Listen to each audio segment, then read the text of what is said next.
The motorsports world is where legends are made, the unthinkable happens, and barriers are broken. One man harnesses the power of an industry every week. This is the General Tire Down and Dirty Show, powered by Polaris RZR, with Jim Beaver.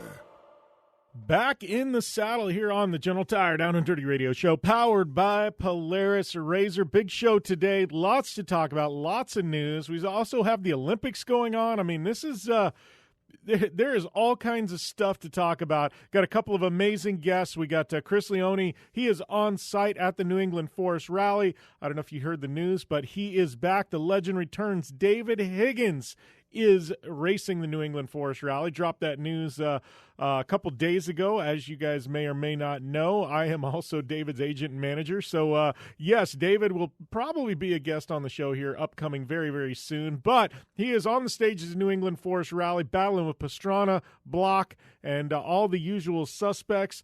And going to be really exciting to watch that. We got Chris Leone calling in live from the New England Forest Rally here in hour number 2. We've also got guest Andrew Carlson, Red Bull athlete, short course star, been just absolutely killing it on the championship off-road schedule, and he is going to be one of our guests today, as well as a very good friend of mine, automotive influencer. She goes by 4x4 Barbie on social media, but my good friend Pleasant Cook. Pleasant will be on the show as well. That girl, she is, she's been a friend of the show for a very, very long time. It's been great to see her career kind of skyrocket the last few years, and a huge social media following. Always fun to catch up with Pleasant. So lots to talk about. In addition, like I said before, we've got the Olympics. We got Formula One drama. We got news out of the off-road world. We got the biggest single-day off-road race in the United States coming up here in 2 weeks. I will be racing that, and that is the Best in the Desert Vegas to Reno. And in addition to that, next week, I am doing a show live on site from the Sturgis Motorcycle Rally in Sturgis, South Dakota. So I am going to be journeying across the country to South Dakota with Fistful of Bourbon. My good friend Anthony Bollinger, you know him as a guest on the show. Yes, Fistful of Terry. He's going to be co-hosting with me. We're going to have Tim Montana and a bunch of different guests lined up, and I am really looking forward to that. Going to be one hell of a fun show, and can't wait to get to Sturgis. First time, and I'm going with a whiskey company. What could be better than that? So, yes, big show today. Lots to talk about, lots of news. Hit me up at JimBeaver15 on social media if you got any questions for guests or me that you want answered. And with that, we are going to take a short commercial break. When we come back, we're getting right into things right here on the General Tire Down and Dirty Radio Show, powered by Polaris RZR. Whether you're looking for a tire that balances high performance responsiveness and traction in wet and light snow conditions, excellent handling and traction in wet and dry conditions, or a summer performance tire designed with the driving enthusiast in mind, General Tire has you covered. From the all-new G-Max RS to the Grabber ATX, no matter what you drive, General Tire will get you where you're going. Learn more at GeneralTire.com. General Tire, cruising with the Down and Dirty Radio Show since 2012. You want extreme performance, reliability, and the most fun you can have on four wheels? The Polaris RZR brings it to you. But you don't need to take my word for it. You can take theirs. I'm Tanner Faust, and I choose the Polaris RZR because it's the most fun you can have with a steering wheel. What's up? I'm Ronnie Renner, and I choose Polaris RZR because it's the sickest, most reliable side-by-side on the planet. What's up, everybody? Heavy D from Diesel Brothers. Listen, I'm on Team RZR because it's hands down the best piece of machinery on the planet. I'm RJ Anderson, and I choose Polaris RZR because it's the most fun, most capable machine. Action sports stars, TV personalities, and some of the best race car drivers in the world all choose Polaris RZR because it's the ultimate combination of power, suspension, agility, and fun. Find out more information on the web at PolarisRZR.com or follow at Polaris RZR on Facebook, Instagram, and Twitter, and use the hashtag RazorLife to share your story. Conditions off the pavement are always changing, so why settle for a light bar that just turns on and off? The Rigid Adapt is a revolutionary new light bar that will automatically select from 8 beam patterns that range from a widespread 90-degree flood to a 15-degree spot based on your vehicle's speed. Try that with your knockoff light bar. A dash-mounted controller allows the user to toggle between adaptive mode, beam patterns, and RGBW accent lighting. With Adapt, it's easier than ever to own the night. From the 2018 Master Distillers of the Year comes a bold new American whiskey and fistful of bourbon. Their whiskeys have been award-winning for generations. Now they're going all in on bourbon, blending 5 straight whiskeys to create a big balanced bourbon that stands apart from everything else. So grab yourself a fistful of bourbon, a blend of 5 bourbons created with over 100 years of whiskey blending experience. It ain't just a bourbon, it's a damn fistful. Please enjoy responsibly. When looking for a new wheel for your off-road vehicle, car, truck, or UTV, the choice is easy. You choose what the pros use. Rob McCachran, Keegan Kincaid, and myself, Jim Beaver, all exclusively use Vision Wheel, whether we're dominating Baja, taking the cup at Crandon, or shredding UTVs. Vision Wheel's trend-setting designs and durability will set you apart from the competition and your friends. Check out visionwheel.com or @VisionWheel on social media to learn more. Like what you hear? Catch all the back episodes of the Down and Dirty Radio Show on Apple Podcast, and be sure to rate, review, and subscribe. Welcome back to the General Tire Down and Dirty Radio Show, powered by Polaris RZR. Getting things kicked off today. We got a big show. We got Andrew Carlson. We got Pleasant Cook. We got Chris Leone calling in live from the England Forest Rally. We got David Higgins making his return to Stage Rally after a year and a half absence. We got Championship Off-Road happening at Dirt City this weekend as well. Man, big stuff. In addition, we got the Olympics going on. So, we have a ton to dissect, a ton to jump into. I am getting ready to do Vegas to Reno in 2 weeks. Before that, though, next week I'm going out to the Sturgis Rally there in South Dakota. So if you guys are heading out to Sturgis, if you're a motorcycle fan, I know there's an Ultra 4 event there as well. If you guys are going to be in the Sturgis area, hit me up. I will be there next Thursday through Monday. We're going to be doing a live radio show on site with my partners and friends at Fistful of Bourbon. So if you want some whiskey, you want to have a good time, definitely hit me up. And, I would love to meet up with some fans of the show, listeners, but I will be on site at Sturgis and definitely looking forward to that. Going to be some epic good stuff happening. And first time ever for me going to Sturgis, so I really don't have any idea what I'm in for, but I know it's going to be a hell of a lot of fun. So, Sturgis coming up for me, but that leads us to this weekend. Before we get to that, I want to talk a little bit about David Higgins making his return to U.S. Stage Rally, and this is big. This is really big. Obviously, David, one of these iconic North American rally drivers, one of the winningest guys of all time in North America, Off-Road Hall of Famer. And, it's been really cool to see the fan feedback online with him returning to Stage Rally this weekend. I know with Chris, we're definitely going to jump into that even deeper. But it's got me really excited. Do I think he's got a good shot to win? Oh, absolutely. But I think there's 5 guys that have a really good shot to win. But I think with David making this return, it really puts a light back on Stage Rally in the United States, especially with some of the European fans. I think with David being from the UK, and him not competing last year, I think it really, some of the people kind of quit paying attention. And now I think with him being back, boom, there you go. Spotlight back on. So really excited to see the way things shape out there at the New England Forest Rally. I think this is it's a big one. Pastrana, Block, Higgins, Semenuk, and then Barry McKenna, kind of your top 5 drivers that are going to go out there and really have a shot at a win. And, man, this is going to be one that is really going to be exciting to pay attention to at Dirtfish's website over the course of the weekend and see how it plays out. That's happening. And then, obviously, some big news, coming out a week or 2 back, but Ken Block doing the Baja 1000, teaming up with 15-year-old phenom Jax Redline, as well as Baja champ from 2 years ago, Alan Ampudia. So, between Ampudia, Block, Redline, you want to talk about a triple header of drivers that are all very competent. It's going to be interesting how this team it does and attacks things, but I'm looking forward to seeing the way this plays out. Block, obviously, he's a Stage Rally veteran. Never really done much desert racing, but he can drive just about anything. And I think him doing Vegas to Reno is going to be a nice tune-up here in a couple of weeks, and we'll really get a glimpse at how things look for Baja come later in the year. So that's some big news coming out of the world of off-road. One of the big things, and I know the opening segment you never quite know where I'm gonna go with it, but the U.S. Olympics, the Olympics is going on, and for the first time ever, they brought in some action sports. You got surfing, BMX, skateboarding.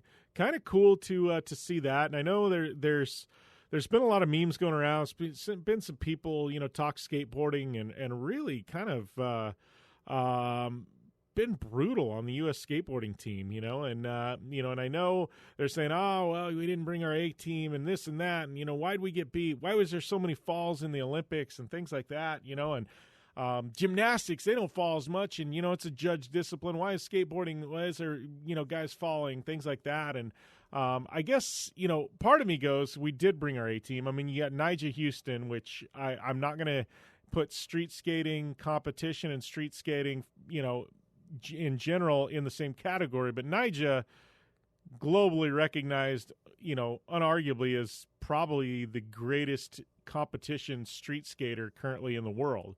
He was there representing the United States, and obviously we had Jagger Eaton who ended up taking a third, but everybody's going, well, why, this and why that? And, and we fell too much and skaters fall too much. And why isn't that, like gymnastics where they nail everything? And I'm looking at it and going, they are very similar, right? Individual sports where you're judged, on your performance and the, basically the difficulty of your routine or the difficulty of your tricks determines how, and how well you execute them determines how well you do scoring wise, right?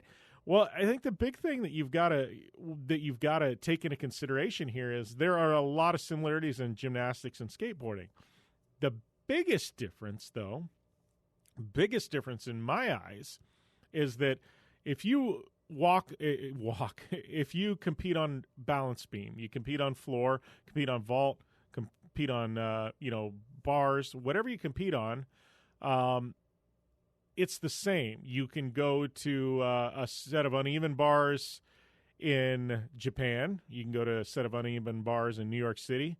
You can go to a set of uneven bars in Toronto, Canada, Mexico City, Europe, right here in Parker, Arizona. And you know what? It's going to be the same.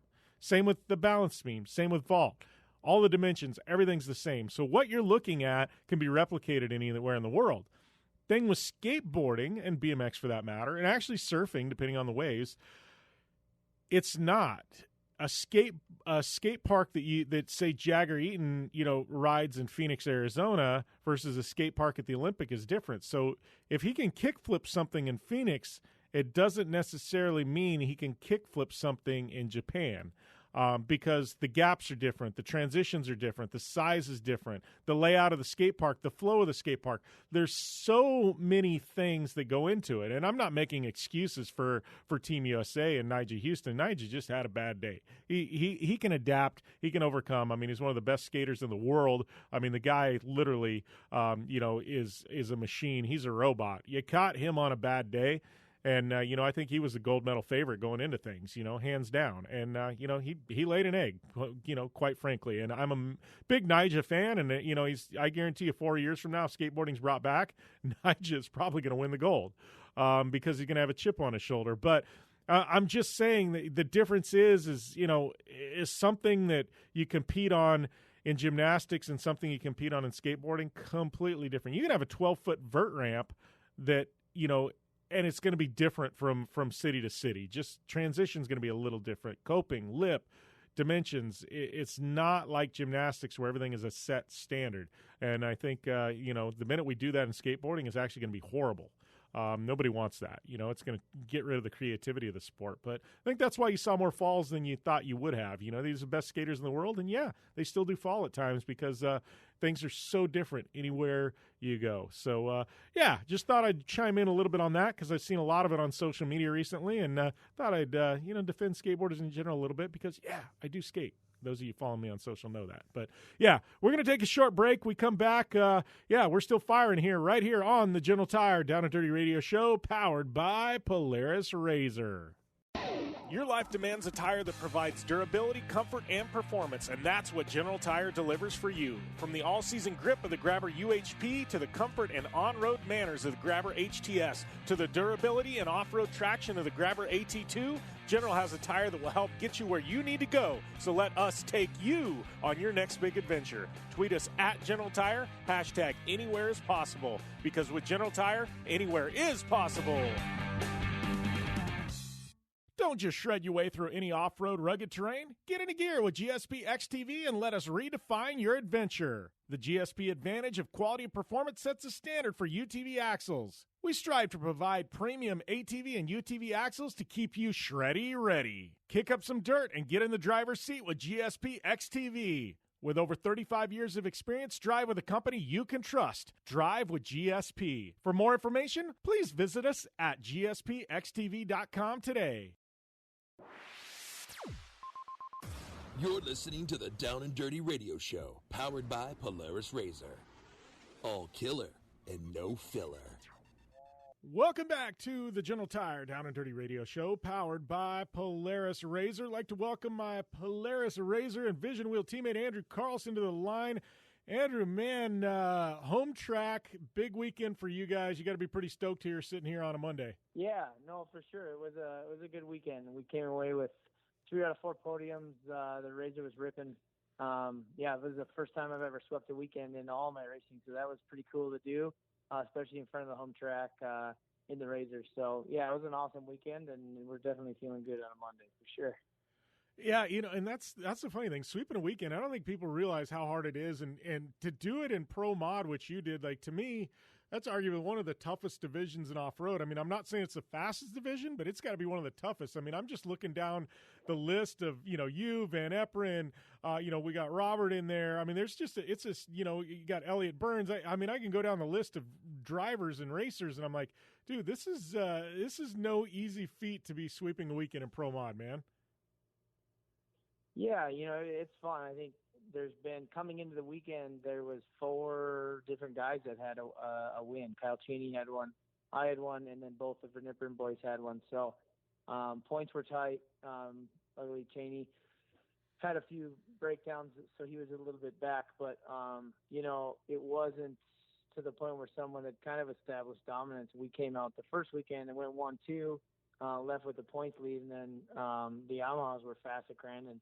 And won both days. So, coming into here, I knew that I kind of had to switch the momentum up if I was gonna get this lead and just establish the dominance that I feel like we have in the car.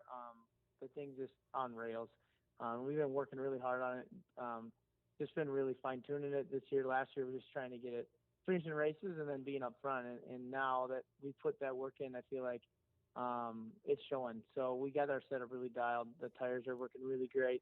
We got, just the little stuff, a little clutching and making small suspension adjustments here and there. And when you can start focusing on that little stuff because your whole program's that far along, it really helps. And then, just as a driver, it gives me a lot of confidence. I know I can go in that thing and drive it 100% as fast as I can go. So it was cool. It was a good weekend for sure. Yeah, and obviously we saw some speed out of it last year, but I feel like this has been almost like a 2-year project with this thing in Pro Mod because, like you said, last year we knew it was quick, but this year I feel like you put it all together, and I don't think a lot of people realize that. Sometimes in short course with the new builds and new platforms, whether it be Pro 4 or UTV, like I feel like sometimes you almost need a year of development work to get something up to speed, and I feel like you guys have found the secret sauce this year, man. Yeah, for sure. And last year we were by ourselves, right? We there was really no other pro mod, especially the brand new Pro XP last year. We were the first ones to go short course racing with it. Ronnie and a lot of the guys on the West Coast that were still racing, they were sticking with the Turbo S, and even the Desert guys, like none of them had switched to it yet. So I knew that chassis had a lot to promise, and it was super solid car.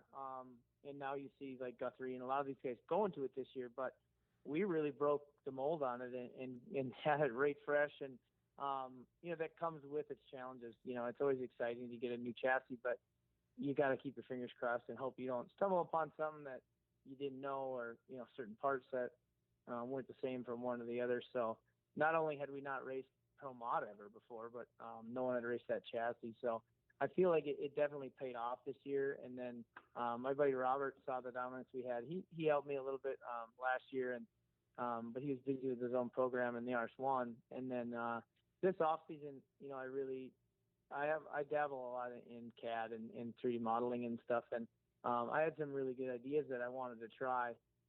But I also firmly believe in, if it's not broke, don't fix it. And I didn't want to bite off more than I could chew this year. So I had plans to build a new car.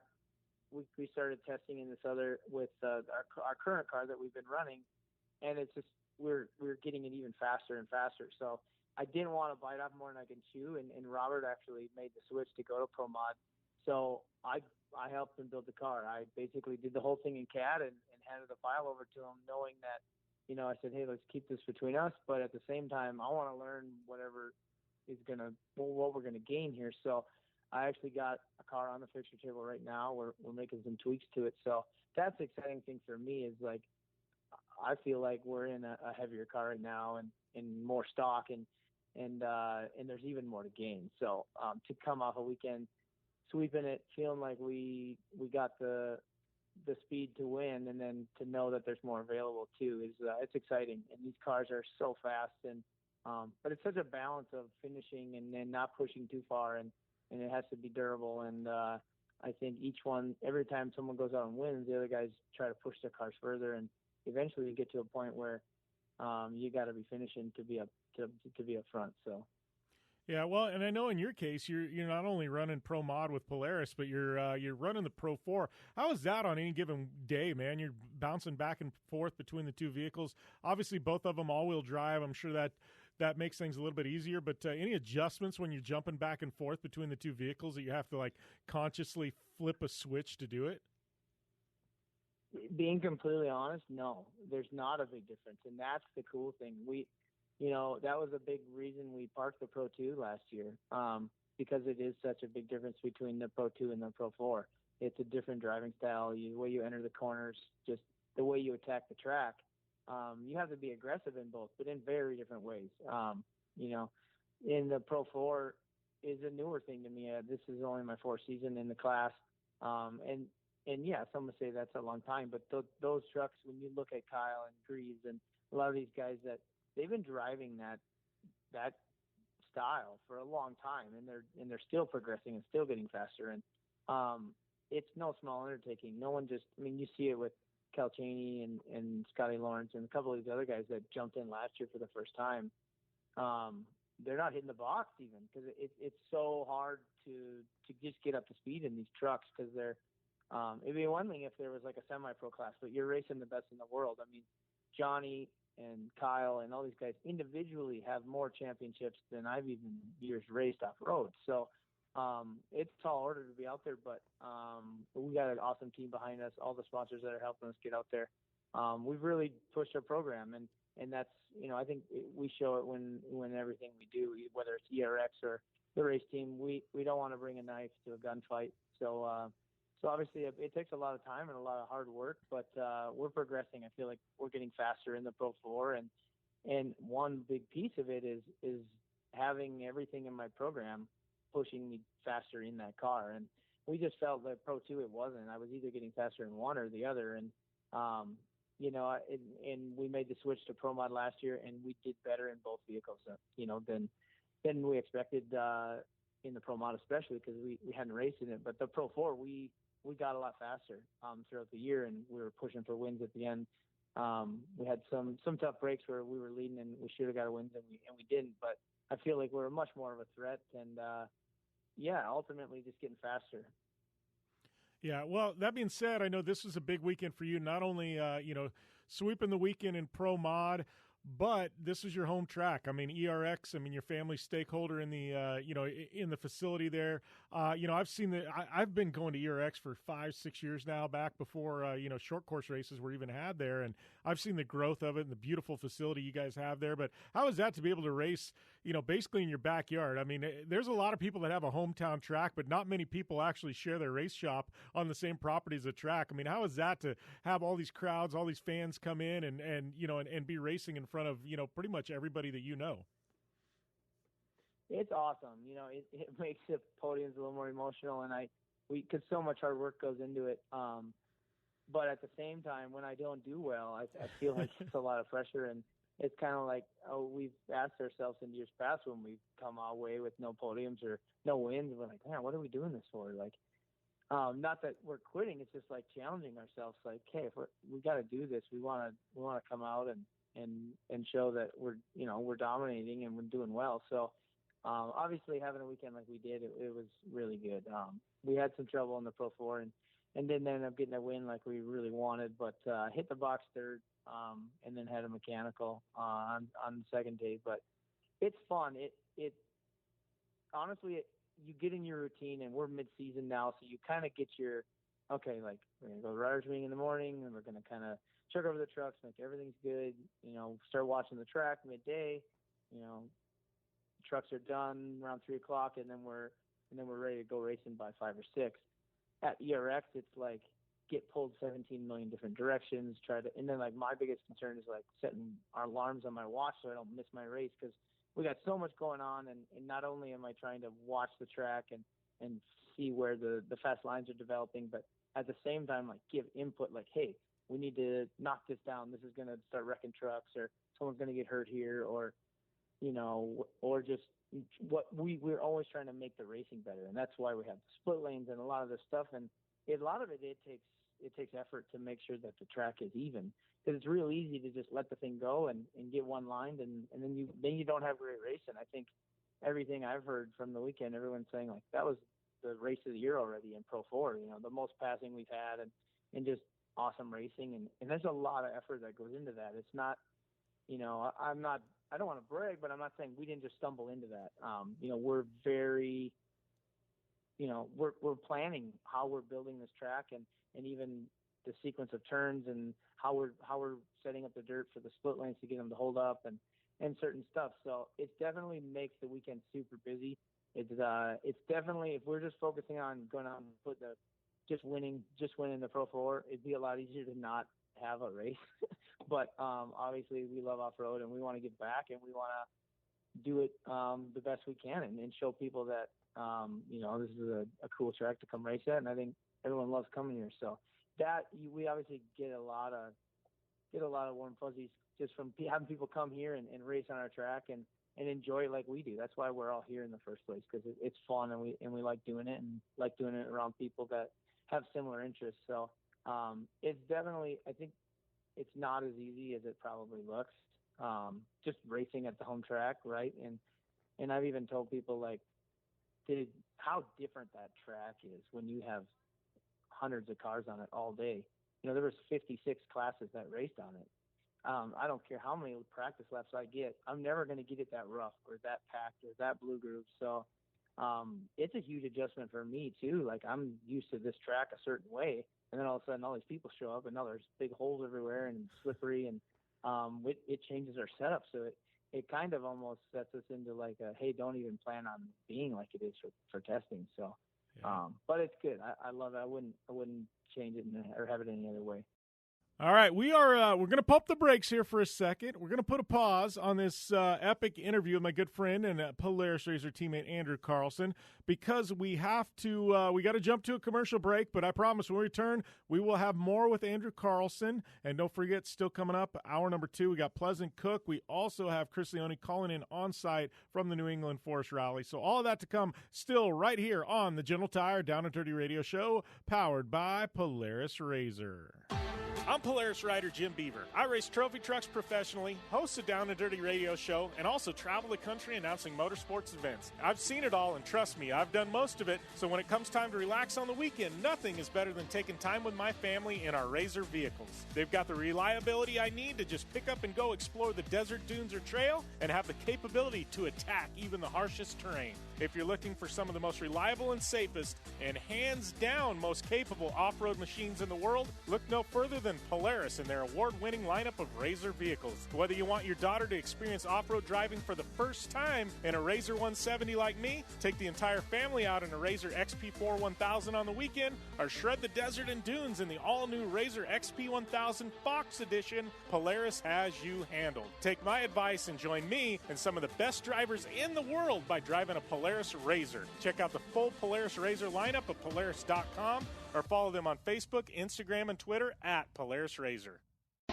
Your life demands a tire that provides durability, comfort, and performance, and that's what General Tire delivers for you. From the all-season grip of the Grabber UHP to the comfort and on-road manners of the Grabber HTS to the durability and off-road traction of the Grabber AT2, General has a tire that will help get you where you need to go. So let us take you on your next big adventure. Tweet us at General Tire, hashtag anywhere is possible, because with General Tire, anywhere is possible. When looking for a new wheel for your off-road vehicle, car, truck, or UTV, the choice is easy. You choose what the pros use. Rob McCachran, Keegan Kincaid, and myself, Jim Beaver, all exclusively use Vision Wheel, whether we're dominating Baja, taking the cup at Crandon, or shredding UTVs. Vision Wheel's trend-setting designs and durability will set you apart from the competition and your friends. Check out visionwheel.com or at Vision Wheel on social media to learn more. Looking to have some fun on four wheels? Dirtfish Rally School has you covered. Packing as much adrenaline and adventure as you can handle into high-performance all-wheel drive and rear-wheel drive Subaru rally cars is where the fun begins at Dirtfish. Just 30 minutes outside of Seattle in Snoqualmie, you'll get a chance to train up to 3 full days with some of the country's best instructors and be put through the high-octane rush of rally on mud, dirt, and tarmac. Get started today and call 425-888-7715 or visit us online at dirtfish.com and use code 911 for a 15% discount. Life is all about sound, the sound of sports, the sound of the racetrack, and the sound of your vehicle. Don't drive around listening to this. Drive around listening to the sound of performance. Gibson Performance. Gibson Performance Exhaust is the company who can turn this into this. Remember that life is all about sound, and Gibson Exhaust is the sound of performance. Check out your next catback exhaust system, headers, muffler, or UTV exhaust at GibsonPerformance.com and get more power and more sound. Like what you hear? Catch all the back episodes of the Down and Dirty Radio Show on Apple Podcast, and be sure to rate, review, and subscribe. Welcome back to the General Tire Down and Dirty Radio Show, powered by Polaris RZR. Jim Beaver, I've been here on hold with my good friend Andrew Carlson. You know him from the championship off-road circuit, Red Bull athlete, former snowcross racer. We are knee-deep in this interview, and before we went to break, Andrew, we were talking some setups. Yeah, I'm probably the one guy that can actually, I understand what you're saying, because we have, the couple desert races a year here in Parker, and it's my backyard. So we test. It's where I grew up in. I've been running these trails for, 25 years since I was a kid. And, and it's like I know every rock, every stick, every tree, every bush. So, I've got 15 laps around the race course, around the 100-mile race course before the race ever is set. So everybody expects me to do well, but it's like all of a sudden you drop 70 other UTVs in my class there, and you've got dust and you got rocks and holes and chatter bumps. And I'm like you said, yeah, you feel like the extra pressure because you're at home and everybody expects you to do well because you're hometown track. But then it's like they don't realize it's a completely different track on race day than everything you've been out, testing and playing on, Yeah. And it's funny, and I'm not the type where I'm going to argue with guys about it or whatever. I just kind of smile and say, it's awesome to be at our home track. But, it definitely throws another element. And I think the biggest thing is just I like to get in the swing of my program, right? Like I'm comfortable with how I do things and the way I've done them. And when I come here, it's different because I got all these buddies here and all this family, and I'm getting pulled into, it'd be like if you're racing at the Mint and all of a sudden they wanted to have you come help you fix the track. You're like, man, I don't really have anything to do with that. But at the home track, it's like I feel responsible that I have to pitch in and help out. And not that I don't want to, but it's just like, yeah, your race day routine is a lot going on for sure. Yeah. So you're sitting, at the top of the Pro Mod point standings right now. I believe you're third in Pro 4. We're at the halfway point of the season. I mean, what What's it going to take for you to, keep on top in Pro Mod and start, chipping away there at Kyle Duke and CJ there at the top of the Pro 4 standings? Yeah, I mean, both classes are tough. I think there's, if anyone gave you a clear answer to that question and laid it out perfectly how they're going to win, they'd probably be lying. But, it's tough. I think the biggest thing is just keep our confidence high and stick with what we know. And the big thing in UTV is if it's not broke, don't fix it. And then I don't put anything on that car that I don't test. So that's how I feel like we can keep this the car so reliable and we're not having issues with it and stuff. And so obviously keep that, but at the same time, we're going to be testing still and getting faster. And we're going to take the car out tomorrow. I'm a big fan of putting the work in and during the week and then coming the weekend, we know what we got. So in the UTV, I think it's just being consistent. We need to be finishing every race, and we've only missed a podium once, and I'm planning on that being my worst finish of the year. It was the 5th. So, the Yamahas are fast when we get on the big tracks just because they're sequentials. They don't have the belt drive. So it's tough coming there. But at the same time, we won the World Cup there last year. So it's kind of, I don't know. I don't even know. I think I need to go in each weekend individually, assess it and see how we're feeling and just push the car to where I know I can go and be fast. And the biggest thing is I feel like I don't really get outdrove in the UTV. I feel like I'm putting that thing clicking off as fast as lap as anybody. And if I'm not, I feel like I have mechanical issues or something like that. So I don't lose a ton of sleep about getting in that thing and driving it fast. But the Pro 4, on the other hand, is a handful, right? There's a reason it's the top class. If anybody could just hop in there and then hold their wick and get on top of the box, they would. I think that thing is in the same right. You got to be finishing too. And I think that is, and what ended up hurting this weekend a lot. Like I broke a lot here just because I can be aggressive on the first lap just because I'm comfortable and all that at my home track, and it's bitten me before. So the first day we qualified first and we drew an 8. So we had to start in the back, and I knew I wasn't going to get the first on, the first couple laps. So I kind of just had to let the race come to me, and we ended up getting the 3rd, but it took a little longer. So, long story short, I think just being consistent and finding that perfect balance of pushing but not breaking is going to be key to winning the Pro 4 championship. So, I'm not going to be looking at points as much in the Pro 4 just because I know if I go out and win, the points will come.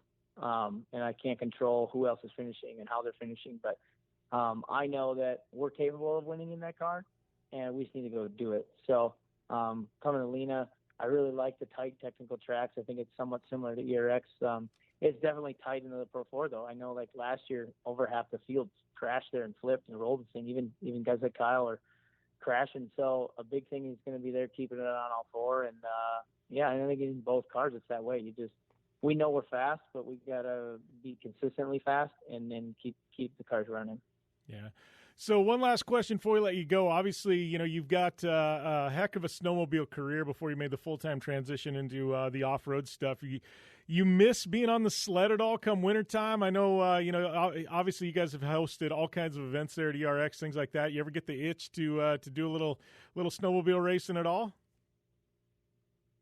Yeah, when we had 2 of the big national races here, which is what I used to do, and I had a lot of fun watching them, and I had a lot of people ask me that, and I did not want to be out there one bit. It made my knees hurt just watching. So on the snowcross side, the racing pro, open, the big dog stuff, I kind of had my time there. It's fun, but it also is a big commitment, and it's a big sacrifice on your body. You got to be willing to get hurt, and getting in these trucks now, I can have more of a rush just because I didn't grow up doing it, and it's newer to me, and I can get that fix of adrenaline and all that in it, and I don't limp up the stairs afterwards either. So it's a nice mix that way, but it doesn't mean I don't ride. I actually gotten into racing these older sleds. We had a couple big events at ERX last winter. One of them was the first event I've ever put on solely. It was Pittsburgh National. It was like 2,000 and older sleds, and like 40 below, and we still had like 200 entries, and yeah, it's just fun. It's more in the winter when I do snowmobile, it's all about fun. So, just not big intimidating races and just having fun on snowmobiles because, like you said, I grew up doing it, and it's something that I get a lot of joy from doing, and I still have some ability to ride there, and but yeah, we're going out west and trail riding and just doing it around my family. My son loves snowmobiling. He's only 2 last winter, but he was out ripping a lot, and it's fun for me to watch, kind of him in that role, and I'm gonna encourage him to be on 4 wheels in a cage if he can, but I have a feeling he'll probably want to race sled. So we'll probably still be going to the tracks and a lot of that, and obviously we still have a huge love for it, and still have races at ERX, whether I'm racing or not. But yeah, it's fun. I think, I still pay homage to it, right? That's a lot of the reason why I'm in off-road, because I had a Polaris factory ride and sled, and I got hurt, and I started racing razors, and here we are. So I still enjoy it, and yeah, it's an awesome way to have fun in the winters up here, and it's cool. Yeah, you tried out any of the timber sleds? You jumped on any of the snow bikes? I did. I actually got one. I didn't get out last winter just because we had a newborn and just busyness with life, obviously. But I got one the year before, and I was obsessed with it all winter. I was riding it. They're a lot of fun out in the mountains. Not as much fun around here, just because we don't get the snowpack.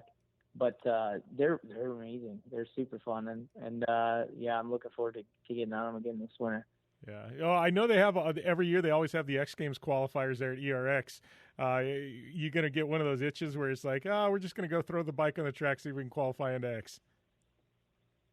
No, I definitely won't be doing that. No, just because I know I've been there, I've done that, and I know that if I just the way I roll, and we kind of talked about this earlier, but like the way we do things, if I'm going to do it, I want to do it 100%, and I don't want to bring a knife to a gunfight. And I know if I go try to do that, it's going to suck up a ton of time, and I'm going to be super committed to doing it. And, just at this stage, I'm focused on being a great dad and husband, and then winning Pro 4 and UTV races. That's what I want to do, and that's what's on my mind. And, I'm going to stay focused on those. Awesome. Well, Andrew, always fun catching up, my friend. Congratulations on on the big victories this weekend there at ERX, and good luck the rest of the season. Thanks, Jim. Appreciate you having me on. Thank you. And always fun catching up with Andrew Carlson. Been a while since he's been on the show, but I always I'm probably going to get into this with Pleasant Cook, but I've always been enamored with the athletes and people in this industry, the motorsports industry, automotive industry, that can continue to reinvent themselves.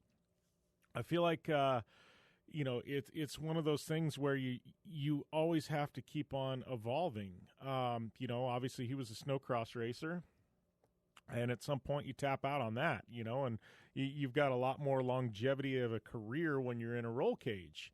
And I feel like Andrew saw that, and, racing snowcross or racing motocross is a young man's sport, you know what I mean? And it just is, and you reach a certain age, you're just not competitive. I mean, we saw Levi LaValle. Levi is one of the greatest of all time. And Levi tapped out on the racing side, stayed on with the freestyle side, and now he's, doing content, and he's a team owner and things like that. But, he kind of evolved. He goes, I can't compete with these young guys anymore. I just can't do it. So, he started concentrating on freestyle and free ride and content, and, and obviously he's got an amazing infrastructure there where they're bringing up young and upcoming snowcross athletes through their system, things like that. But he adapted, and I feel like Carlson, same way. There's a year or two, I think, where he was doing a little of both. And then he went full-time into short course, and they've got an amazing facility there at ERX, and he's totally dedicated to it, and he's becoming one of the best in the world at it, but it was one of those where he saw that, he had a shelf life in short course, and, and it was time to make a change. And, and he's kept his career going. And I think to be a professional athlete, action sports, or a professional race car driver nowadays, you have to do that. You got to keep pushing ahead, keep looking for new opportunities. And Carlson family, they own ERX or part owners in ERX, and they've got their race shop there, but they're doing events. I know Nitro Rallycross is coming there. They've got the ERX short course event. They've got a bunch of snowcross and snow bike stuff. They've got trade shows that are coming in there. They've really put a nice package together for partners and B2B, and they're the total package. There's a few people that check all the boxes in motorsport, and Carlson's definitely doing that. You look at a guy, we talk about Ken Block, but he's got his hands in a bunch of different things. Travis Pastrana, things in a bunch of different things, Cameron Steele on the desert racing side, hands in a bunch of different things, myself, we've got this show, I've got race programs, I'm an agent, we've got a media company, TV shows, radio shows. I mean, it continues to evolve, and I think that's one of the key things. You gotta keep pushing forward, have your hands in a bunch of different cookie jars. And I got to tell you, man, Andrew Carlson, Carlson Motorsports, they check all the boxes, and they do a phenomenal job at it, and stoked to see the successes he's had, especially with this new RZR platform. Man, they have put in the work, they put in the time, and they've proven that the RZR platform is, as far as short course goes, man, it is just as good, if not better, than anything else out there. For the longest time it was all Yamaha when you're talking short course, and man, Polaris and the Carlson camp and Robert Loire, they have completely stepped up. And let me tell you, they are bringing the heat in short course, and it's got everybody backpedaling at this point. Like, how do we catch these guys? Because Andrew, man, he is like a rocket. Obviously, short course racing this weekend, Dirt City, Leone, Wisconsin. You can get all the information on that. Championship Off-Road's website, live stream. They're doing it on YouTube, Facebook, all the good stuff. So you can watch those races Saturday and Sunday on the live stream. If you're tuning in the show nationally, yes, it could, flip the dial, or I guess watch that as you're listening to this. I don't know, but that's going on. So, yeah, good stuff. We got good stuff ahead. This is hour number 1. We still got hour number 2 to come. And let me tell you, hour number 2, we got Pleasant Cook, a.k.a. 4x4 Barbie. We got my buddy Chris Leone. He's going to be calling in live on site from the New England Forest Rally. So, yeah, we got a lot more to come right here on the General Tire Down and Dirty Radio Show, powered by Polaris RZR. From the 2018 Master Distillers of the Year comes a bold new American whiskey and fistful of bourbon. Their whiskeys have been award-winning for generations. Now they're going all in on bourbon, blending 5 straight whiskeys to create a big balanced bourbon that stands apart from everything else. So grab yourself a fistful of bourbon, a blend of 5 bourbons created with over 100 years of whiskey blending experience. It ain't just a bourbon, it's a damn fistful. Please enjoy responsibly. Conditions off the pavement are always changing, so why settle for a light bar that just turns on and off?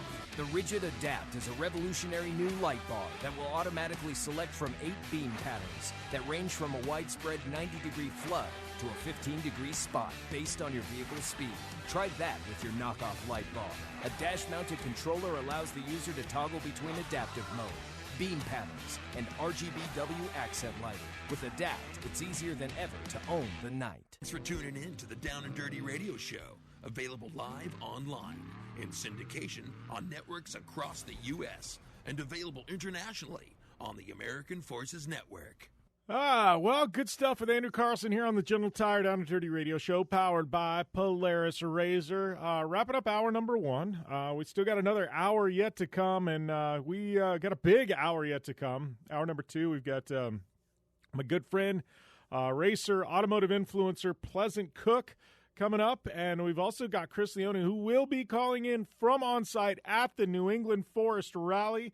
Really excited to hear what's going on there. We got Travis Pastrana, Ken Block, David Higgins, Brandon Semenick, all doing battle there at in Maine, Newry, Maine, Sunday River Resort. Really looking forward to hearing what Chris has to say. So big stuff coming up. Do you want to hit me up? You got any questions for our guests? Want to know what's going on in New England? Want me to answer any of your questions? I will have some time in hour number 2. Hit me up. It's at JimBeaver15 on the social media machine, and we will get those answered in the show. Pretty much I can promise you that. I'm hoping, but yeah, hour number 2.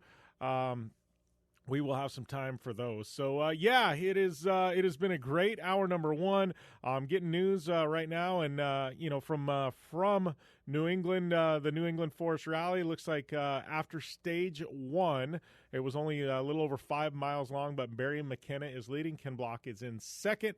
Brandon Simonek third. David Higgins fourth. And Travis Pastrana 14 seconds back in the fifth spot. So Concord Pond, one of the most exciting stages on the North American Stage Rally circuit. It's just got this, one of the most iconic jumps in North American Rally, and they run that twice. So going to turn around and they're going to do it all again. So I'm sure at some point this hour we will have updates in regards to that as well, and a whole lot more right here on the General Tire Down and Dirty Radio Show, powered by Polaris RZR. Don't go anywhere.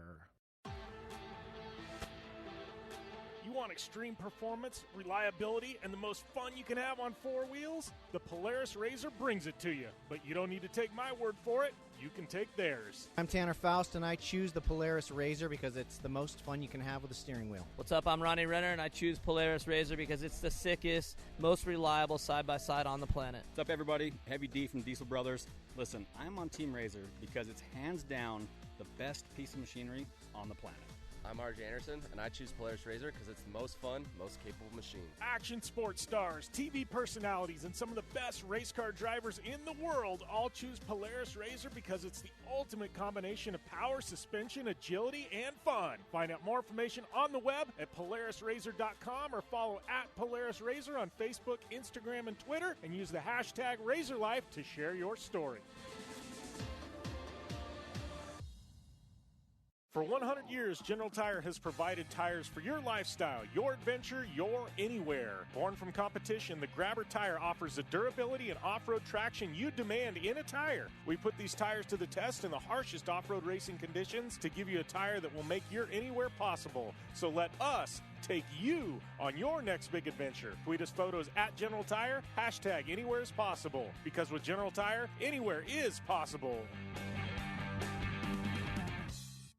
When looking for a new wheel for your off-road vehicle, car, truck, or UTV, the choice is easy. You choose what the pros use. Rob McCachran, Keegan Kincaid, and myself, Jim Beaver, all exclusively use Vision Wheel, whether we're dominating Baja, taking the cup at Crandon, or shredding UTVs. Vision Wheel's trend-setting designs and durability will set you apart from the competition and your friends. Check out VisionWheel.com or at Vision Wheel on social media to learn more.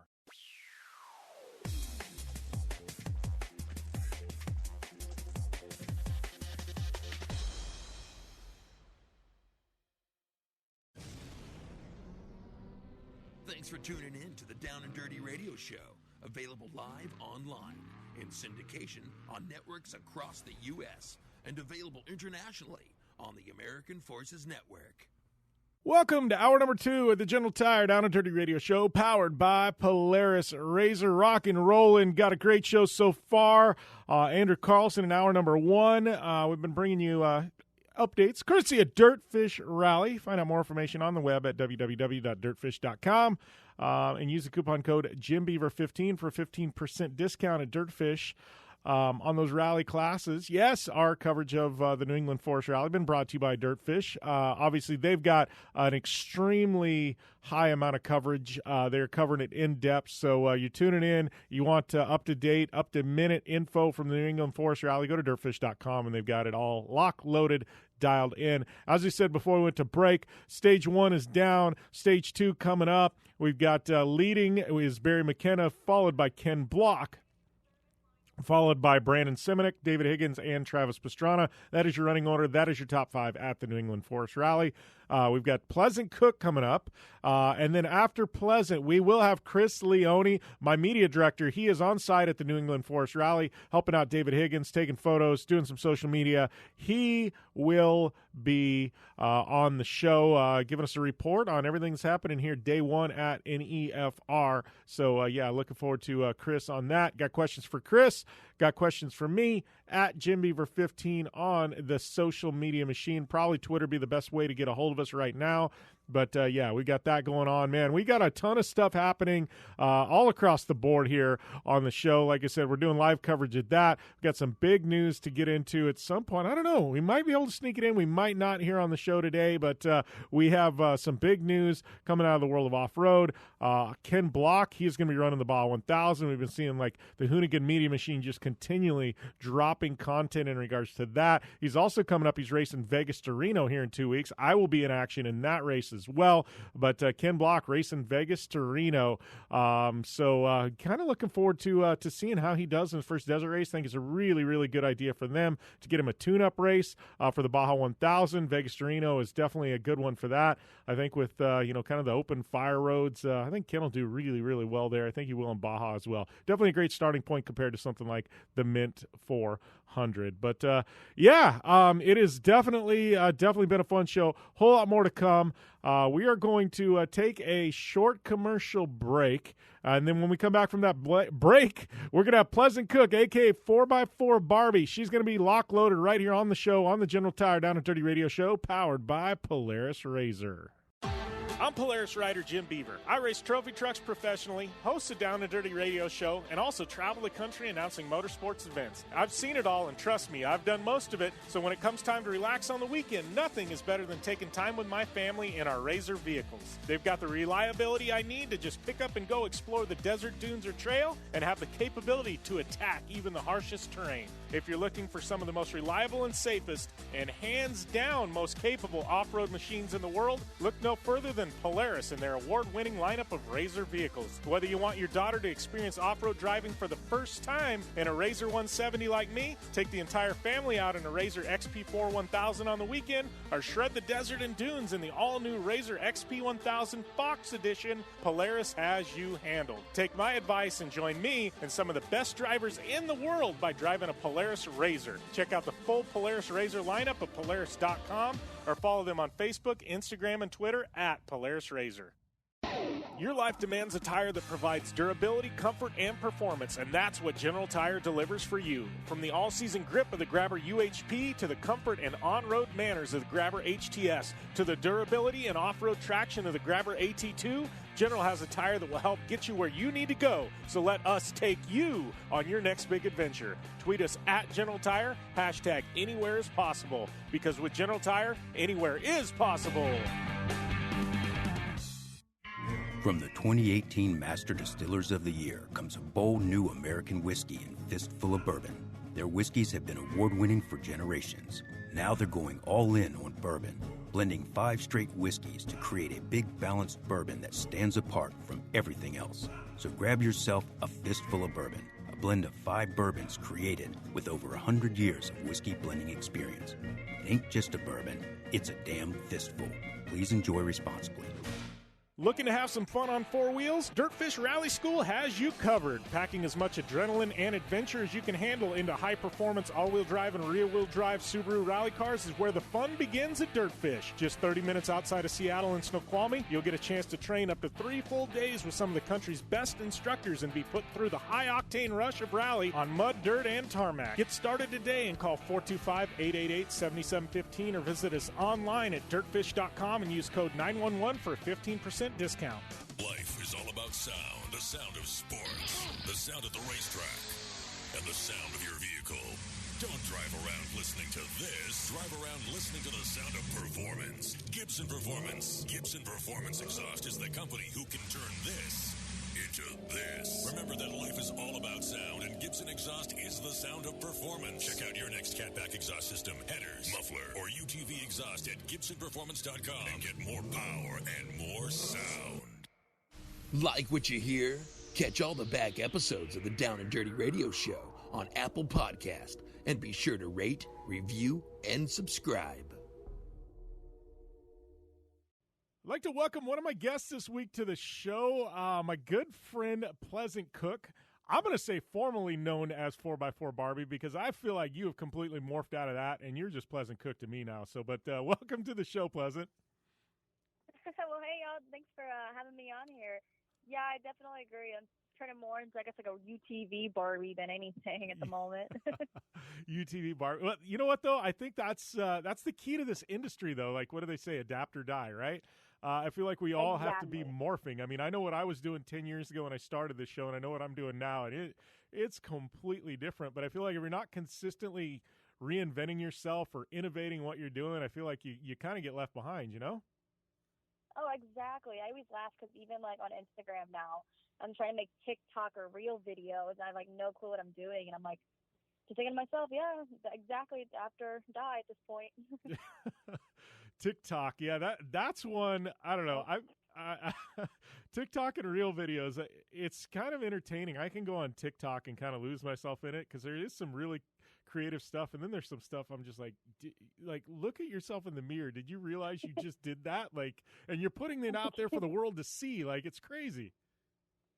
Exactly. I always laugh at like the people that get caught making the videos, and they're more embarrassed they got caught making them, but yet they're putting them online for everybody to see it. And it's like, all right. I don't do any of the dances though. I can't dance. I'm more trying to like video something funny or something. But yeah, that's me. I like a lot of mine's like weird race car clips, stuff like that, you know, that I post. But yeah, my TikTok's pretty lame.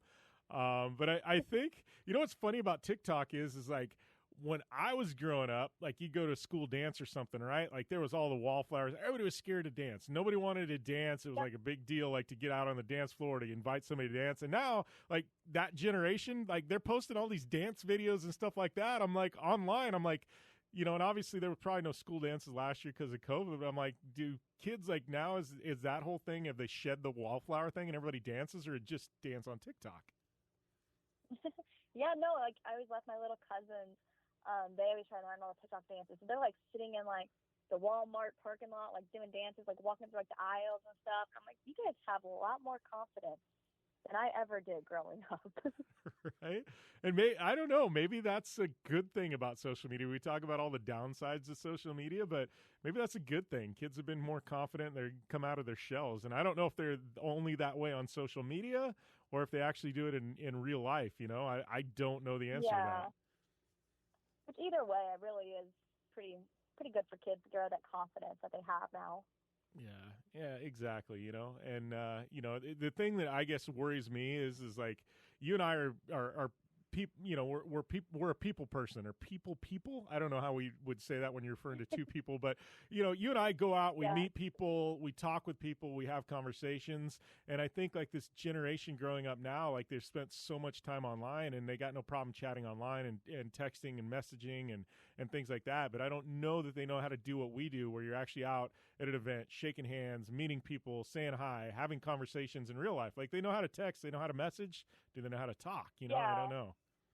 Yeah, exactly. They're like, I guess learning to carry your personality from like online and person as well. It's like a whole nother like trait to learn really in this business. And it's going to be interesting to see in the next couple of years to see how that progresses. Yeah. How were you growing up versus now? And I know like you're still very young, but you know, when did you really start coming into your own and kind of breaking out of your shell? Or were you like as a kid, were you always kind of outgoing? I mean, I was always pretty talkative. Like my mom used to say, like I would make friends with everybody, anybody. Like I did a lot of pageants and stuff growing up, and I'd make friends with like the other little girls, and pretty much talk to literally everybody. I was always that kid. Like at church on Sunday, like my grandma would bring little suckers, and I would hand them out to all the little kids. Like I was always just that outgoing person that wanted everybody to be my friend kind of thing.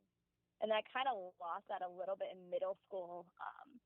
But kind of gained it back with my confidence that I got from it. And then, yeah, I don't really know. I guess I've always just been a very talkative person. I mean, my nickname growing up was Motor Mouth. So that tells you anything. Yeah, so you morphed from Motor Mouth to 4x4 Barbie to now you're just Pleasant Cook. Yep.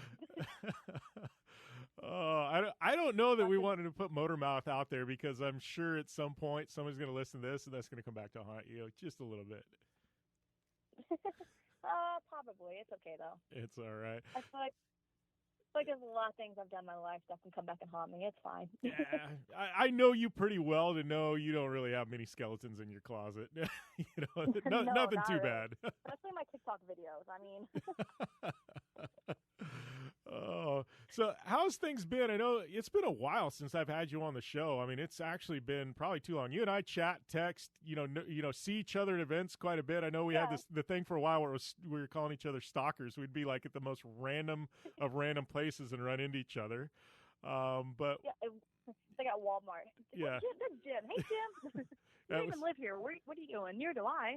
But... Yeah, no, it was like, for the audience listening in, it was literally, there was a stretch for about a year and a half where Pleasant and I would literally be in the most bizarre places around the country and run into each other. And it was just like, wow, oh, hey, what's up, Pleasant? Like, so weird. Every single time, too. Like, it did not matter what kind of event it was. At some event, we would see each other. Yeah. All right, hey. So, obviously, what's been going on? What's been going on, though? I mean, obviously, people know you as 4x4 Barbie and things like that. I know you as a person, and I know how you've kind of morphed, and I'm really impressed with the trajectory your career's been on, and we'll talk about that. But what's been going on? Because you were doing the mini monster truck thing, you were doing a lot of the 4x4 shows, things like that. That's kind of how people got to know you, and when you really started getting your following. But you really truly have morphed into a real race car driver, driving UTVs. I know you're doing some desert racing, some short course racing, things like that. I mean, how have things been the last couple of years since we were really caught up on air, and how are you liking this kind of new direction your career's heading? I mean, it's definitely been different since the last time since even the first time I talked to you, just thinking about how much that's changed too. I've definitely shifted my focus more towards racing and kind of getting out there and just having a lot of fun with that. It's definitely a different industry compared to the trucks and with the truck scene, which the truck scene is fun and all, but I mean, getting out there and being able to race these people and just the adrenaline rush from it. And I mean, even the occasional rollover, and it's been a lot of fun. I mean, it's been a crazy, definitely just even this year, after COVID with that canceling a lot of events, it left us open to really focus on racing and building the cars and getting things ready and stuff like that. And I mean, like you said, desert racing, I just kind of threw that on our plate, or threw that, just building a car and kind of getting that thing ready for the rest of the season.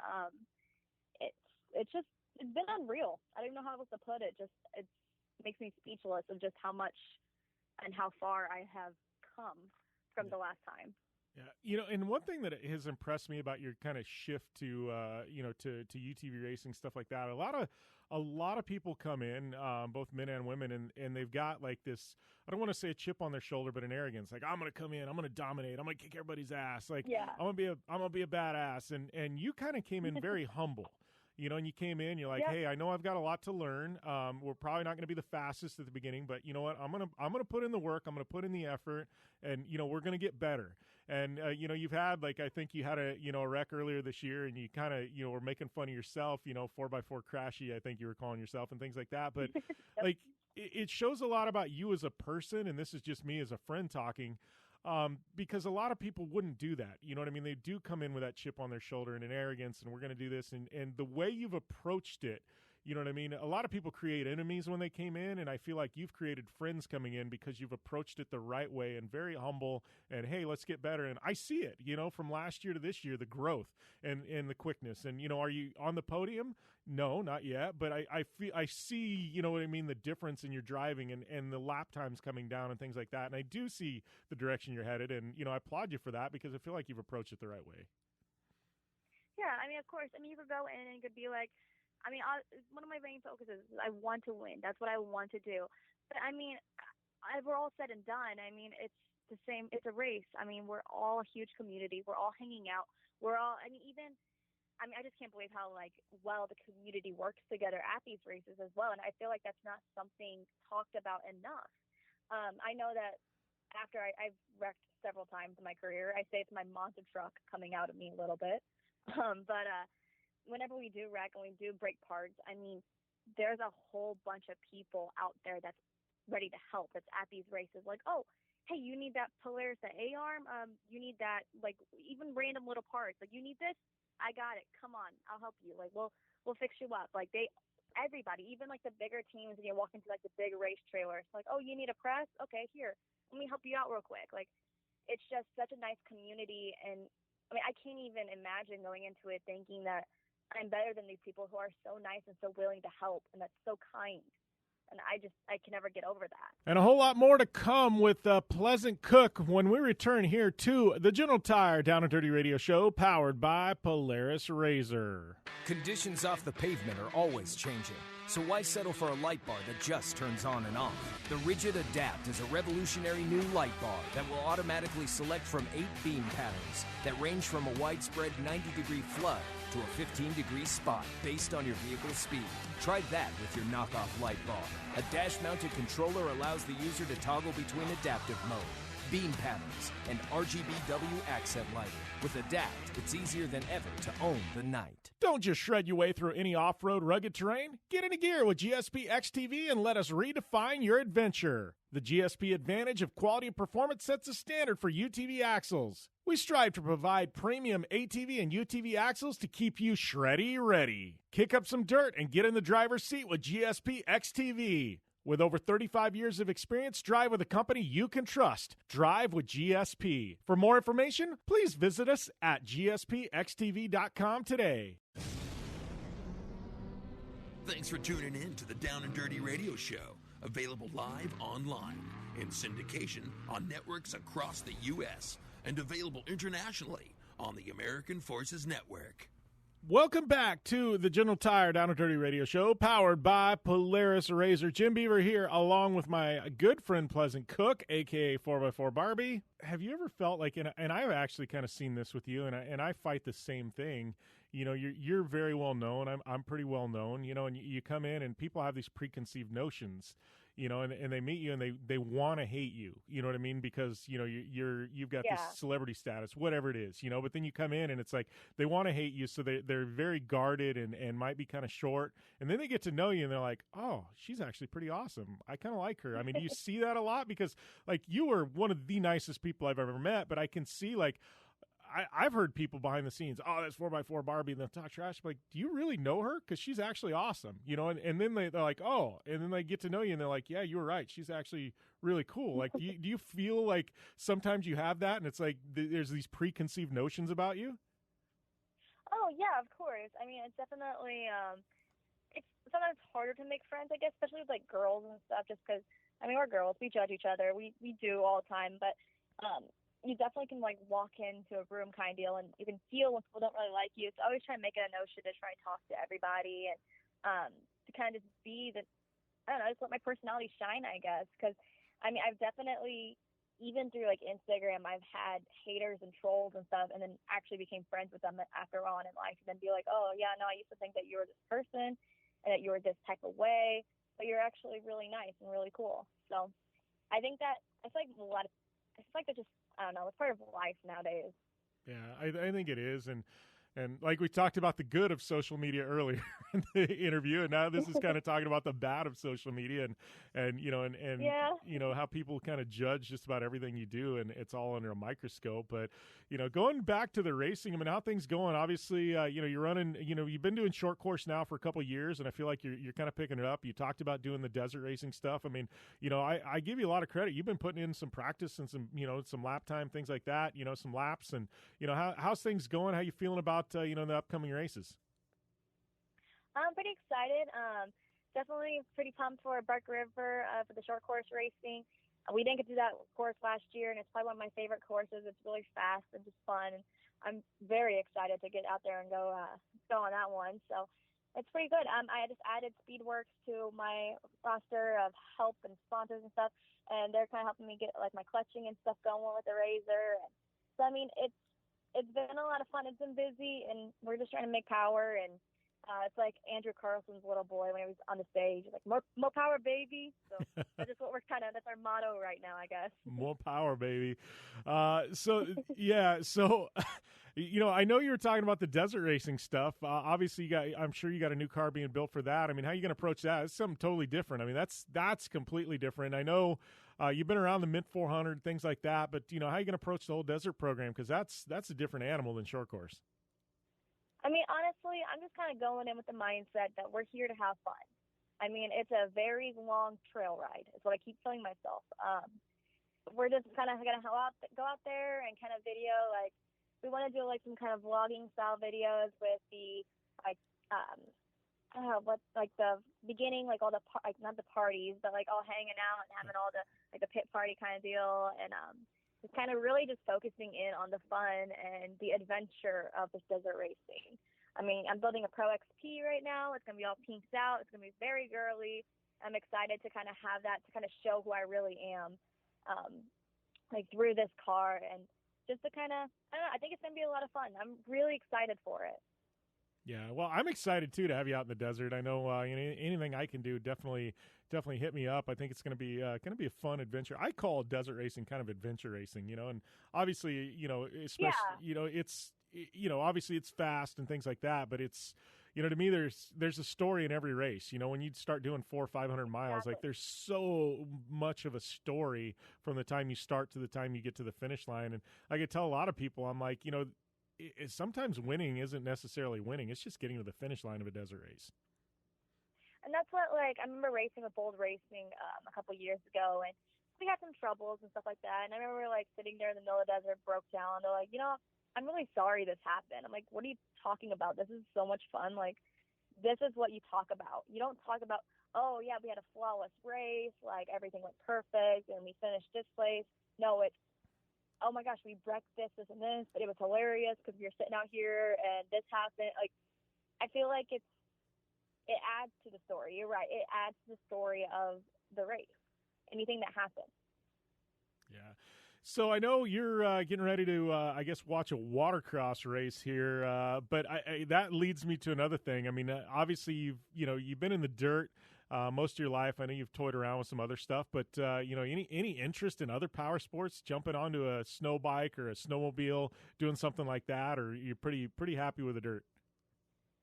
I mean, I do like the dirt. I like my traction. I like my roll cage, but I have definitely been getting out there snowmobiling and stuff more in these past winters.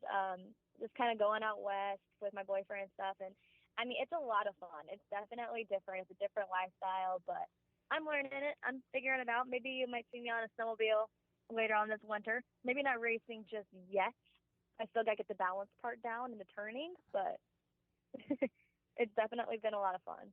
Yeah. Here's the question.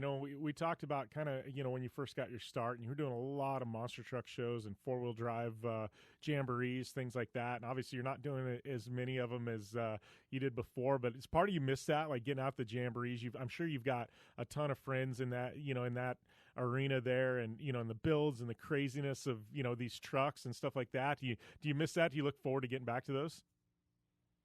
I do. It's weird because, like we always talk about my age being so young into this industry. I almost feel like I'm old in the truck industry because there's new people coming through, and, like, I don't get to see as many of my friends as I used to because they'll be getting out of it or something. There'll be new kids. But I definitely miss, like, the monster truck shows, the community of all the monster truck drivers, my friends that drive. And I felt terrible for them this last year with COVID, with a lot of monster truck shows being shut down and stuff, and just not being able to see any of them. It's definitely been different. Yeah.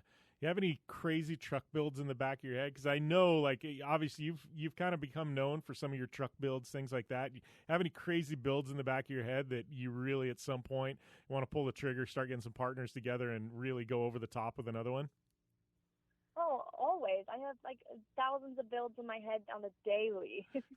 I wanted to build, I know a couple years ago when I built my Ford, the camo and pink, the candy one.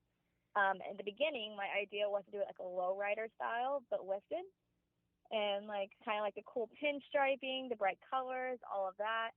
And I still would really love to do that at some point in my life, but right now I'm gonna have some new wheels coming on my truck pretty soon. That's gonna be pretty exciting, or new vision wheels, I should say. New color, stuff like that, and I'm kind of excited to where my little truck right now, where that build is going. So, yeah. So, what else? What's the rest of this year look like for you, Pleasant? Obviously, we got you talked about a couple of events. We got Bark River, we got Crandon coming up, some UTV races. What else is rest of 2021 look like, and any exciting plans for 2022? 2022 haven't got there yet, but I know we're going to do some of the desert races. We're going to try to do UTV World Champs and Mint 400, stuff like that. Pretty excited. I think we're going to try some of those new legacy races. That looks like a lot of fun. So We're trying to figure out what we're going to do for SEMA, stuff like that. But just pretty much going to have fun.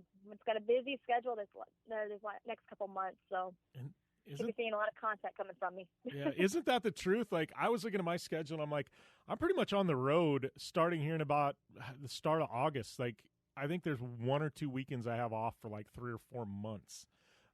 It's crazy. And like, there's some of these weekends, there's like 3 events on one weekend, and I'm having to decide which event to go to. Like, I feel like now that COVID's kind of come over, or, and events are back, I'm like, people like us, like, it's going to be a crazy whirlwind, like, fall. I think it's just, I'm looking at this going, man, this is crazy. Oh yeah. No, I was looking the other day, and I had 1 weekend free, and it was 2 weekends ago. And then from then to like November, I'm booked every single weekend. And yeah, like you said, the hardest part is trying to figure out which event to go through when you have like 2 or 3 on the same weekend. It's like, how do you decipher through? Yeah, and they're all good events, and that's what I'm looking at going, holy crap, like, I don't know what my bed's going to look like, definitely going to have cobwebs and dust on the pillow or something. Like, it's going to be wild. So, yeah, all about that airport life the next couple of months, that's for sure. I'm all about that windshield life, apparently. Oh, the windshield life? Oh, windshield life. Yeah. No, so you drive most of the places, you don't get on too many flights? If I'm bringing like my car and stuff out, a lot of times I'll just drive and then pull trailer, stuff like that. Some of the events I'm on fly to, I think like some of the off-road expos up in like Pomona and Scottsdale in the next few months I get to fly to. But other than that, I think I'm driving pretty much everywhere. Oh man. Well, I'm racking up frequent flyer miles. You're putting miles on the Speedo, so I'm sure we're going to see each other at quite a few of them coming up. But then definitely looking forward to it, Pleasant. Of course, yeah. I'll see you probably next week or something. For sure. Talk to you soon. Always fun catching up with Pleasant Cook, a young woman in the industry that's definitely doing big things, and always fun to have her on the show. But we are going to take a short break. We come back. It's going to be Chris Leone calling in from the New England Forest Rally right here on the General Tire Down and Dirty Radio Show, powered by Polaris RZR. Whether you're looking for a tire that balances high performance, responsiveness, and traction in wet and light snow conditions, excellent handling and traction in wet and dry conditions, or a summer performance tire designed with the driving enthusiast in mind, General Tire has you covered. From the all-new G-Max RS to the Grabber ATX, no matter what you drive, General Tire will get you where you're going. Learn more at GeneralTire.com. General Tire, cruising with the Down and Dirty Radio Show since 2012. Looking to have some fun on 4 wheels? Dirtfish Rally School has you covered. Packing as much adrenaline and adventure as you can handle into high-performance all-wheel drive and rear-wheel drive Subaru rally cars is where the fun begins at Dirtfish. Just 30 minutes outside of Seattle and Snoqualmie, you'll get a chance to train up to 3 full days with some of the country's best instructors and be put through the high-octane rush of rally on mud, dirt, and tarmac. Get started today and call 425-888-7715 or visit us online at dirtfish.com and use code 911 for a 15% discount. You're listening to the Down and Dirty Radio Show, powered by Polaris RZR. All killer and no filler. Welcome back to the General Tire Down and Dirty Radio Show, powered by Polaris RZR. And, man, we've got one coming live from the New England Forest Rally. Chris Leone, my media director, standing by at Sunday River Resort. We got at least one stage in the books. I think we'll probably, as we do this interview, we might be getting reports of stage 2, Chris. But, man, the big story is David Higgins is back, and this is probably one of the biggest North America, or one of the biggest U.S. rallies, I would say, in probably the last 4 or 5 years. Wouldn't you say, Chris? For sure, Jim. And the first thing, though, that I've got to say about this event is that I can't talk to anybody here without having just an engine or a vacuum or whatever. I had to pack up my media just to make sure that you could hear me because they were vacuuming the lodge. And then I get on Discord to talk to you, and immediately I've got some guy with a giant pickup just revving his engine behind me. So we're having a real fun time out here. But yeah, no, it's a huge entry for NEFR this year. We've got, I think, about 85 cars. You've got all the big names, not only obviously the Subaru squad with Pastrana and Semenuk and Ken Block running, and Barry McKenna running. But yes, the long-awaited return of David Higgins to American Stage Rally, to an event that he's won multiple times over the years, and technically speaking, I believe was the defending winner of, because there was no 2020 New England Forest Rally. So, yep, we're here. They're out doing the second pass at Concord Pond right now. So it's going to be really exciting to see what those times shake out to be. Yeah, and that's what's funny you mentioned that, about David's return. And obviously, when Ken Block returned earlier this year, it was a big deal.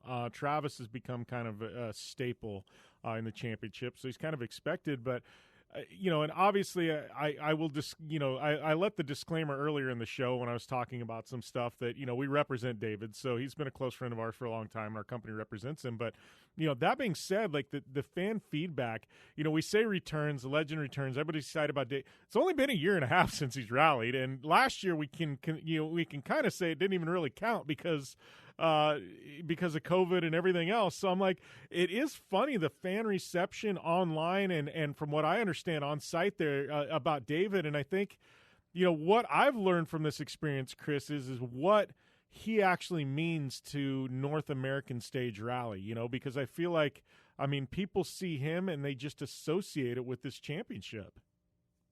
Exactly. And so when I was talking to David earlier this morning, he was kind of joking around like, oh, I thought I was going to get a little more backlash, but it hasn't been that way. It's been pretty universally positive. It's a lot more important that David is here and that he's running than what he's running in. And that's kind of what everybody has shown over the past week, ever since the announcement finally came out on Tuesday afternoon, early evening. So it's one of those things where it's really exciting for the sport. And now you've got as many heavy hitters as you've had at one time, and we've cycled through a lot of them, right? In American Stage Rally, we've had people like Lestage and we've had people like ACP, and it's one of those things where you usually have 4 or 5 bona fide threats to podium any given year, at least any given good year. And now we're stepping back into that range.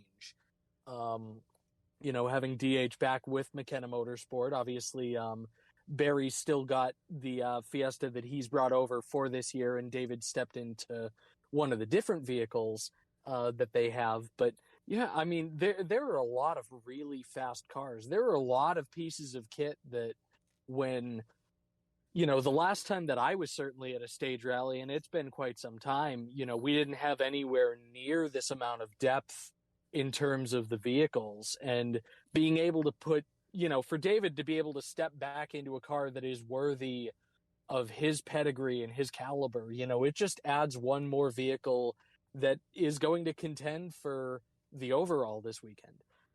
It looked like McKenna took the first stage with Ken in second, and then David and Travis were kind of resuming some of the fights that they've had when they were teammates on that first stage, and I think David was just a tiny bit faster first time around. So it's going to be really interesting to see how it shapes up over the weekend. Obviously, Concord Pond is such an interesting stage with so many jumps, so many crests. David called it a little bit of Finland in the United States, and he's certainly not wrong.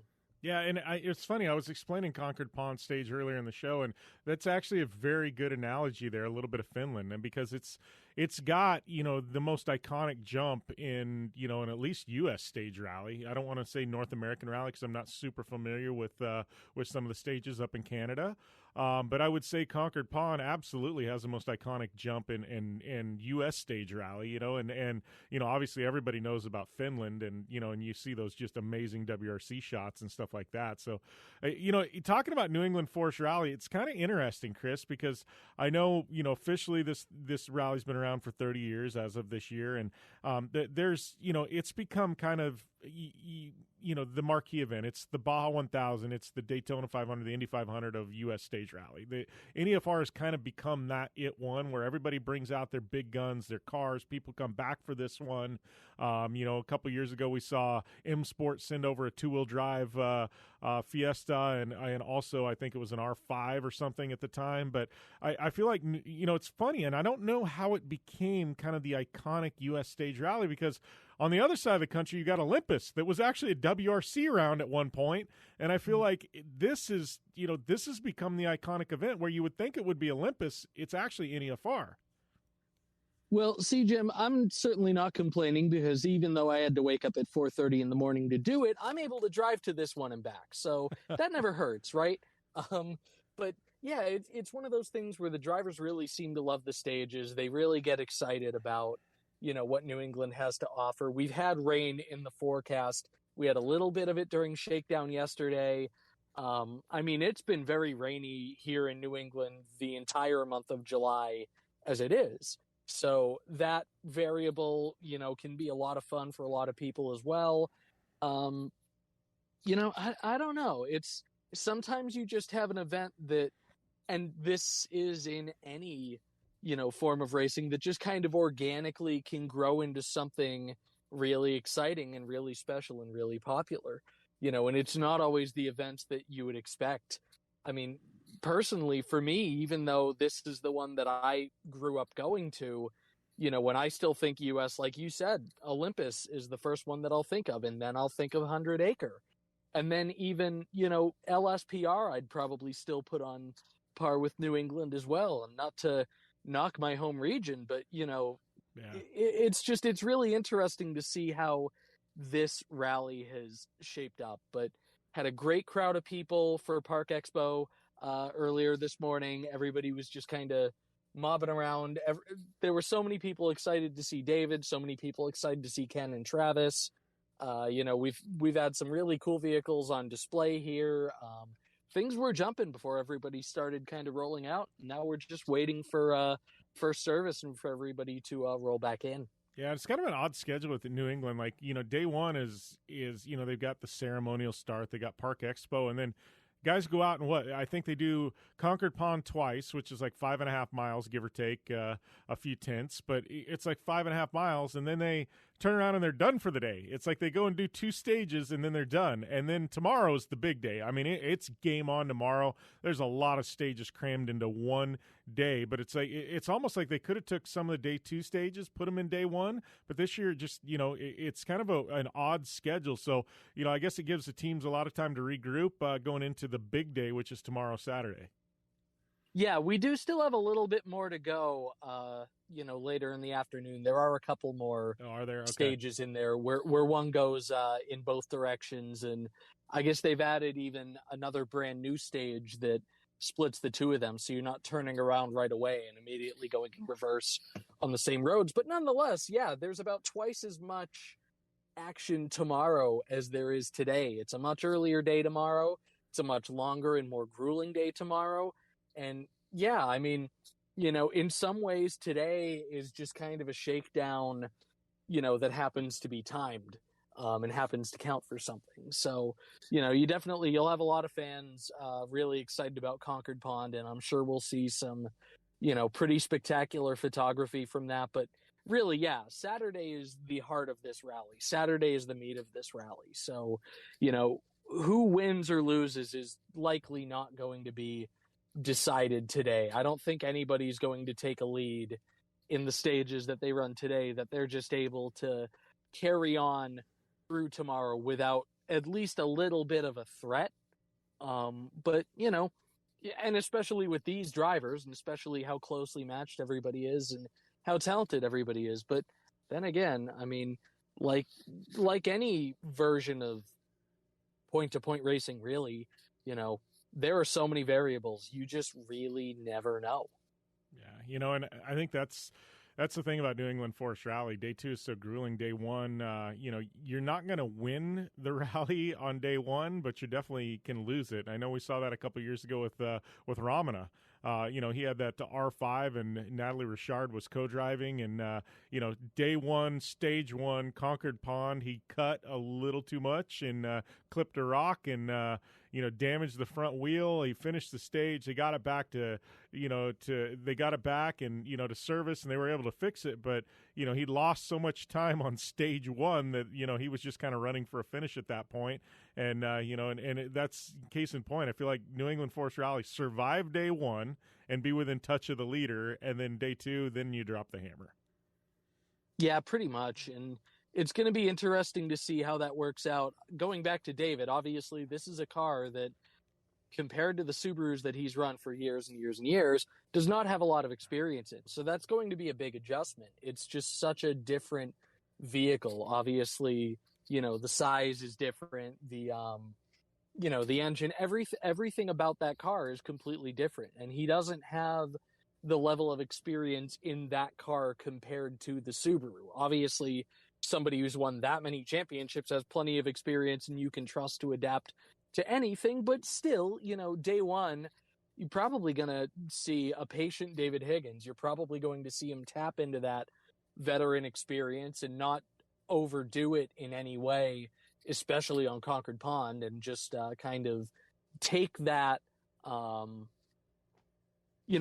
just take it stage by stage, mile by mile, and then put himself in a position where on Saturday, all right, these are the money stages. This is when it's time to really start rolling and take the fight to Travis and Ken and, and Brandon and even Barry. Yeah. And I think that's the key with David. He's one of the smartest drivers I've ever met. And David, he's not into blowing people out. He's one of those, you win a rally by a second or you win it by 10 minutes, you're still winning. And so David's only going to drive as much as he has to do to win the rally, and we've seen that where he holds it back where he's winning stages, but he's still not driving 100%. And then when somebody starts pushing him, he finds that next gear and just drops the hammer, and everybody will be like, where did he go? They're like, we were, within a second of each other the previous stage, and this one he won by 15. And David's just that guy where he is a very smart player, and he's never going to play all his cards until the rally's over. You never quite know what you're up against, and I think, like you said, I think he's feeling it out. You hate to say blowing the rust off, but there's probably a little bit of that. Obviously, he had the leg injury, that he had to come through, so he was out of even a street car for a long time, and I feel like David's finding his groove, and I think day two tomorrow, it's really, really going to get interesting. Yeah, and again, that's really what's fascinating about this. It's somebody just doing it with a completely different uniform, a completely different set of wheels beneath them. I'm trying to think of what's really the best kind of comparison, to just different forms of racing. But when you've seen somebody work with one team that long and be at the top of the mountain with that one team for that long, anytime you're seeing them in different colors, with different people around them, it's always really interesting to see how those new combinations get on. So that's really what we're going to be following a lot of this weekend. All right, Chris, I know we could talk all day, but you are on site at New England Forest Rally. I know you got to get back to things, and we're up against a time break, but appreciate it, buddy. And we are going to take a short commercial break. We'll be back to wrap up the show after this, right here on the General Tire Down and Dirty Radio Show, powered by Polaris RZR. Want extreme performance, reliability, and the most fun you can have on four wheels? The Polaris RZR brings it to you. But you don't need to take my word for it. You can take theirs. I'm Tanner Faust, and I choose the Polaris RZR because it's the most fun you can have with a steering wheel. What's up? I'm Ronnie Renner, and I choose Polaris RZR because it's the sickest, most reliable side-by-side on the planet. What's up, everybody? Heavy D from Diesel Brothers. Listen, I'm on Team RZR because it's hands down the best piece of machinery on the planet. I'm RJ Anderson, and I choose Polaris RZR because it's the most fun, most capable machine. Action sports stars, TV personalities, and some of the best race car drivers in the world all choose Polaris RZR because it's the ultimate combination of power, suspension, agility, and fun. Find out more information on the web at PolarisRZR.com or follow at Polaris RZR on Facebook, Instagram, and Twitter, and use the hashtag RZRLife to share your story.